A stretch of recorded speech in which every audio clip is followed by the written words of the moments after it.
Welcome everyone to the first episode of the Suck Less at Life podcast. In this episode, we're going to be talking about an exercise that will help us come up with meaningful goals and ways to accomplish those goals. Now, the exercise itself is meant to help us understand who we are as an individual. By better understanding who we are as an individual, we'll be better suited to come up with strategies and ideas to accomplishing our goals that are meaningful to us. So basically what we do is we make a list of things that we identify as.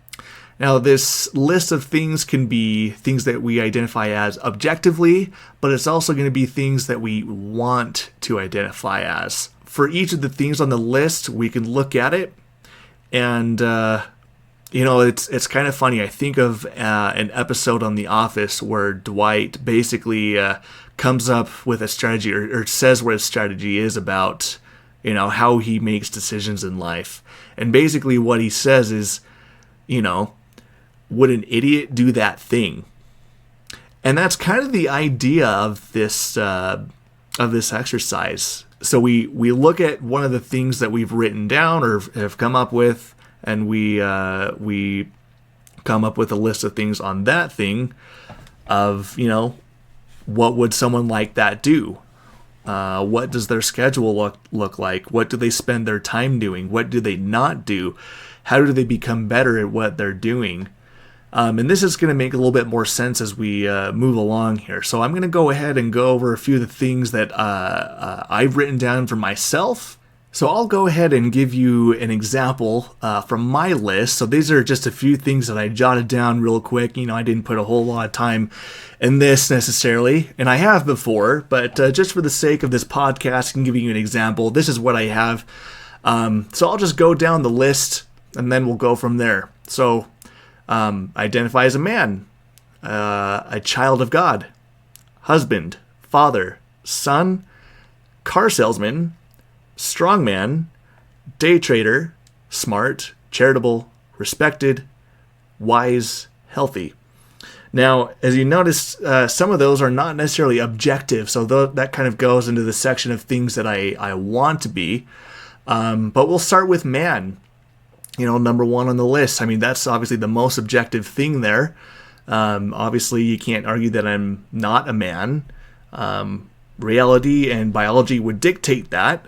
But you can still branch off of that, even though it's, extremely objective. What is a good man? What does a good man do? What does a good man not do?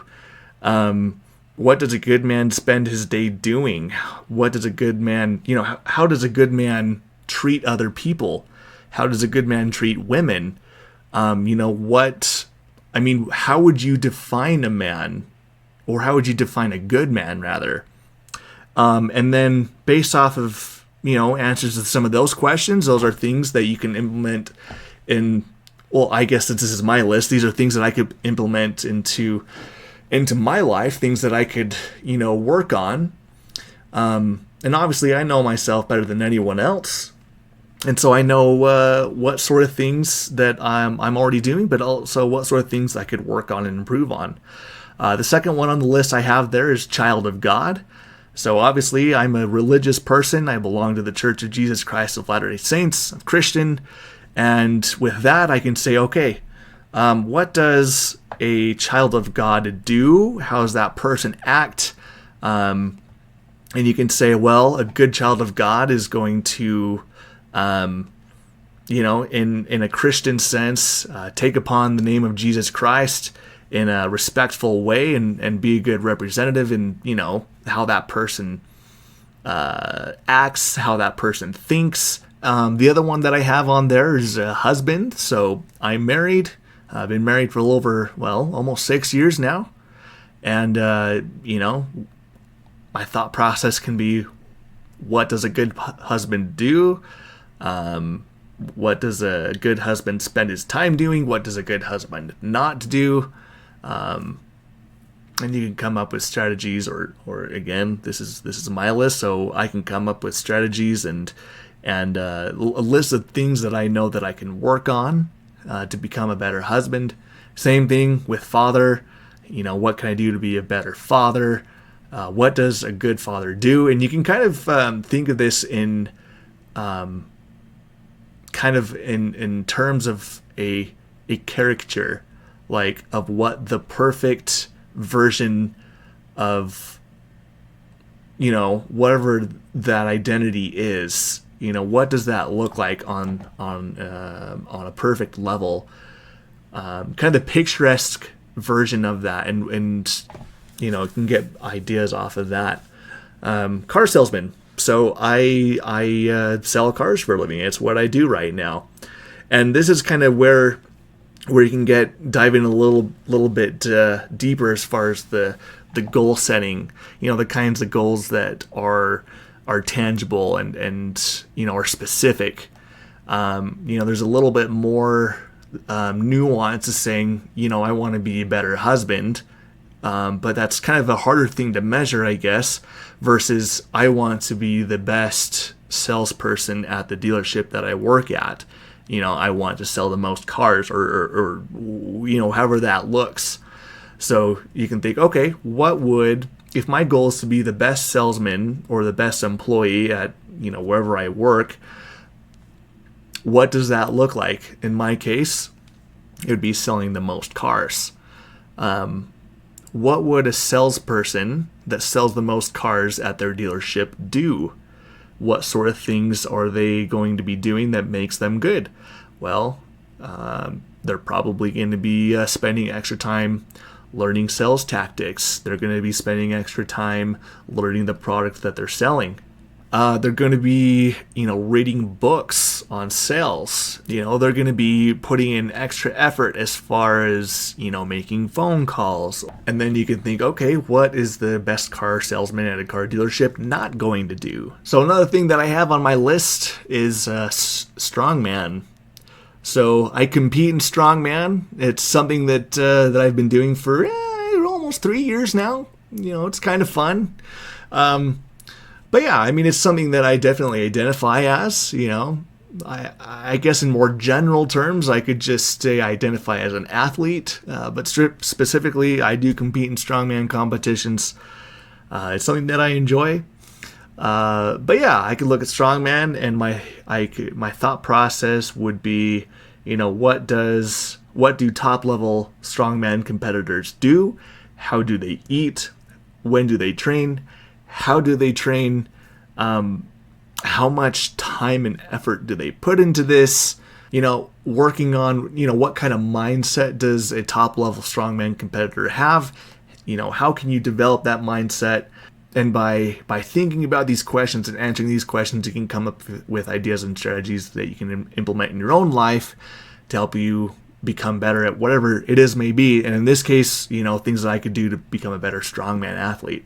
Now, next on the list, I have day trader. So now we kind of get into the things that are more of what I want to be, how I want to identify. When someone asks me what I am, I want to say I'm a day trader. This is actually something that I am working on quite a bit right now. I have a goal to be able to trade, to be a day trader full time. That's all I do for work.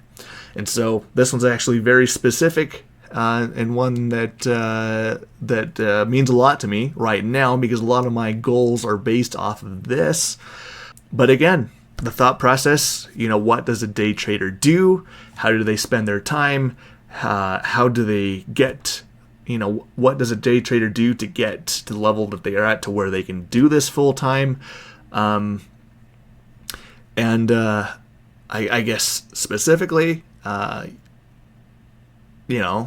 day trader is going to spend a lot of time back testing. They're going to spend a lot of time looking at charts. They're going to spend a lot of time looking at different strategies. A day trader is probably going to invest in themselves as far as getting education. They will probably talk to other day traders, bounce ideas back and forth. A day trader is probably going to read a lot of books on day trading. A day trader, from a schedule perspective, depending on when they want to trade, their schedule, they're probably waking up early, or if they're trading in the evening, they're probably being very So this is one that I have a lot of goals set around, and those goals are kind of evolving as I evolve as well. But yeah, I think that's a good example. The next one I have is smart. So, I mean, I like to identify as a smart person. That may or may not be true. I mean, I don't think I'm stupid. But again, what do smart people do? I mean, think of actual people that you know who you think are smart. Whether it's people that you know personally or people that you just know of, you're familiar with who they are. You know, what does that person do? Why are they smart? You know, and obviously there's different kinds of smarts, but I mean just kind of an example. Next one I have is charitable. Again, you know, what does a charitable person do? How do they act? You know, are they charitable because they're donating money? Are they charitable because they donate their time doing service? You know, whatever it is. The next one I have there is respected. You know, I want to be someone that is respected. And so my thought process with this one is, you know, who are people that I personally respect? Why do I respect them? How did they earn my respect? How did they earn the respect of, you know, my peers? Or how did they earn the respect of just the general public? What sort of lives do they live that just demands respect? And you can think, okay, how can I implement these characteristics into my life? What are some specific things that I may fall short on? How can I stop falling short on those? And I think the biggest thing, you know, with this exercise is knowing where you fall short and having an honest conversation with yourself on, you know, why are you falling short? And you can really, and I'm sure there's going to be episodes later on, discussions later on this podcast about accountability and taking accountability for where you are in life, and you know, having an honest conversation with yourself and not blaming others for the circumstances that you're in. And I think if you're really doing this exercise right, it's not going to be a comfortable process if you're being 100% honest and if you're sincere with wanting to improve your life, and actually setting goals. You know, the good things in life are not cheap. You know, think of how you want your life to be, and I want you to think of this in I hate to say, you know, what you believe is realistic. I want you to think of this in terms of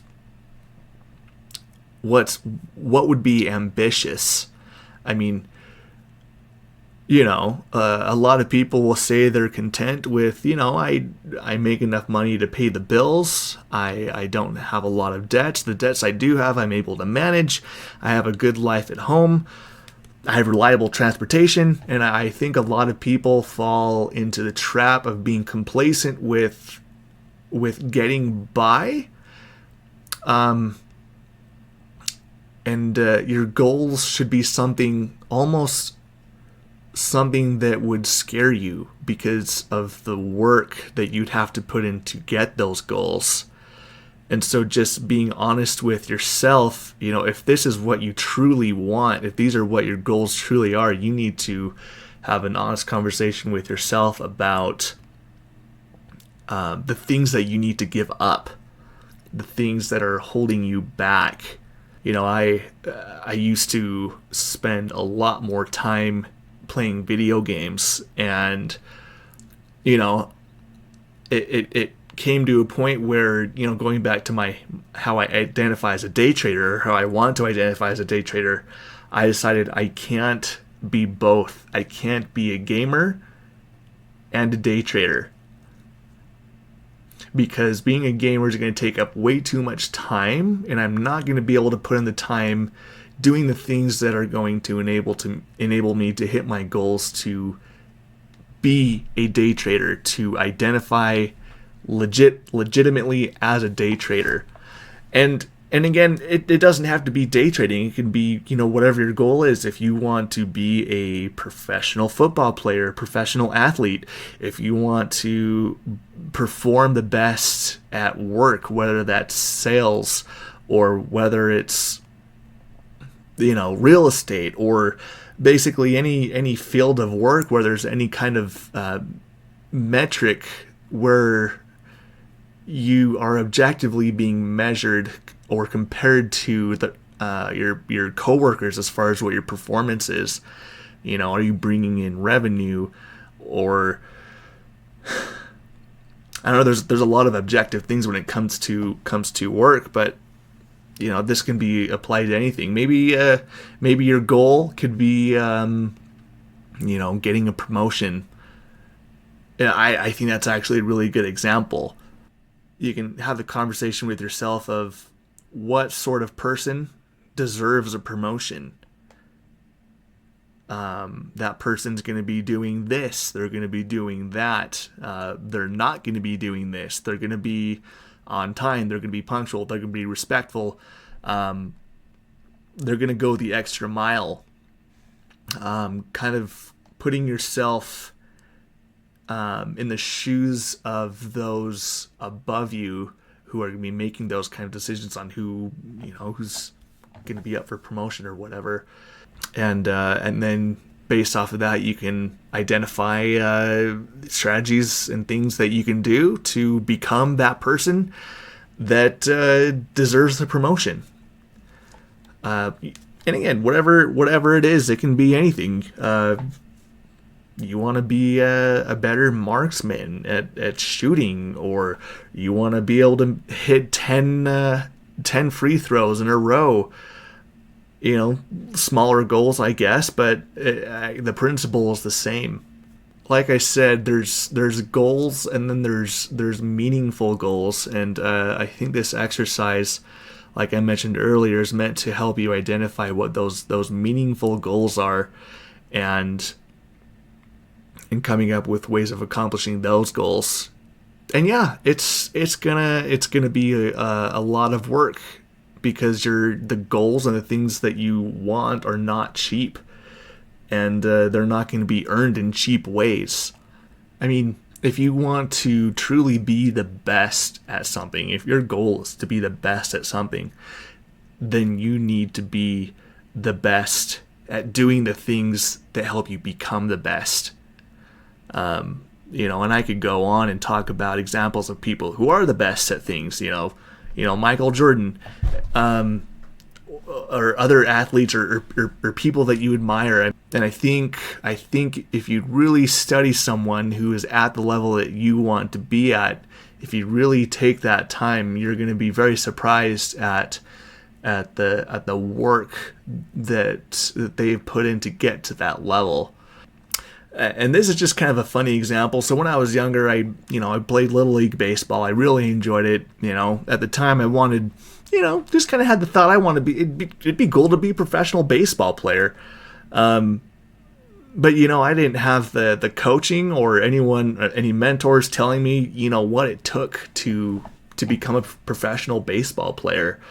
I would, show up to practice, whether it was once or twice a week, I'd go to my games, and I was a pretty good little baseball player. If I had known what it would take for me at that time to become a professional baseball player, that's going to include things like waking up early and swinging the bat or throwing a ball or some kind of exercise before school, and then after school putting in hours of time and effort in doing that. It's something that you would have to dedicate your entire life to. It's something that you would need to live and breathe in every moment. Everything that you do would need to be dedicated to that. Now, obviously, not every goal that you're going to have is going to be to the level of wanting to be a professional athlete, but maybe it's not too far off. I mean, if your goal is to be a millionaire, or some other financial goal, a lofty financial goal, then there's going to be a lot that you're going to need to change about your life, unless you're already on that track. But my guess is if you're already on that track and making your goal, there's things that you're sacrificing to be able to do that. And what I like about this exercise is it really helps you to prioritize the things that matter most to you. So for example, with my list, I had strongman and day trader.